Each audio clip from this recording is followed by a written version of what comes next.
महादेव की एक गलती की वजह से माता पार्वती ने अपनी स्मृतियां खो दी, जिसके वजह से माता पार्वती अपने अतीत से महादेव से वर्षों दूर रही। उनकी स्मृतियां वापस कैसे आईं और महादेव आदि योगी कैसे बने, इस वीडियो में हम जानेंगे। एक बार माता पार्वती के मन में एक इच्छा जागृत हुई कि वे महादेव के साथ किसी सुंदर वन में जाकर अकेले में उनके साथ समय व्यतीत करें। इसलिए उन्होंने महादेव से इस बात को लेकर आग्रह किया। महादेव उनकी बात मानकर माता पार्वती को एक सुंदर से वन में ले गए और वहां उन्होंने अपने आशीर्वाद से चारों तरफ सुंदरता फैला दी। वहां अलग अलग तरीके के फूल खिल गए, चारों तरफ प्राकृतिक सुंदरता फैल गई।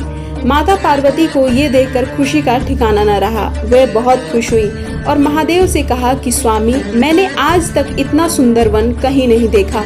तो महादेव ने कहा, आज से इस वन का नाम पार्वती वन होगा। इस तरह दोनों पार्वती वन में विचरण करने लगे। कुछ समय बीतने के पश्चात एक दिन माता पार्वती ने महादेव से कहा कि वह 6 ऋतुओं के फूलों का गजरा उन्हें लाकर पहनाए, पर शर्त यह थी कि हर ऋतुओं के फूल महादेव को तोड़ने होंगे, उसका गजरा बनाकर फिर पहनाना होगा, और अगर वे ऐसा नहीं करेंगे तो वे अपने अतीत को भूल जाएंगी।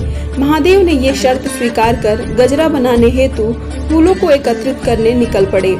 हर ऋतु के अनुसार महादेव उस फूल को तोड़कर रखते जाते। इस तरह 1 साल में उन्होंने वो गजरा तैयार कर लिया। इधर तृष्णा नामक असुर ब्रह्मदेव की तपस्या कर रहा था। देवराज इंद्र को लगा कि ये मेरा स्वर्ग लेने के लिए तप कर रहा है, इसलिए उन्होंने उसका सर धड़ से अलग कर उसका वध कर डाला। इस पर महादेव अत्यंत कुपित हो गए। उनके शरीर से क्रोधाग्नि निकलने लगी और वह इंद्रदेव को अपने क्रोधाग्नि से जलाकर भस्म करने ही वाले थे।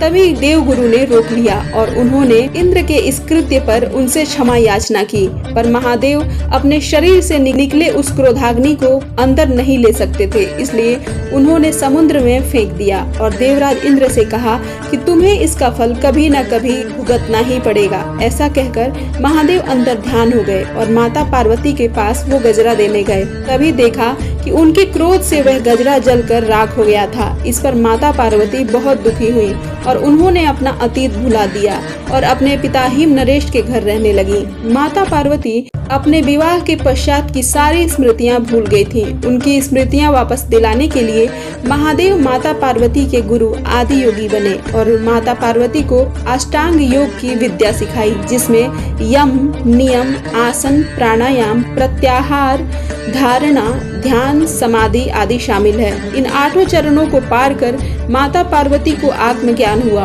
और उनकी स्मृतियां पुनः वापस आ गईं। दर्शकों, इस तरह महादेव और माता पार्वती ने संसार को अष्टांग योग के माध्यम से मनुष्य की अज्ञानता दूर करने के लिए यह लीला रची, जिससे कि सभी मनुष्य इसका लाभ उठाकर ईश्वरत्व को प्राप्त कर अपना यह मनुष्य जन्म सफल बनाए। दर्शकों, उम्मीद करती हूँ आज की ये वीडियो आपको बेहद पसंद आई होगी। वीडियो अच्छी लगी हो तो वीडियो को लाइक करके सब्सक्राइब जरूर कर दीजिए।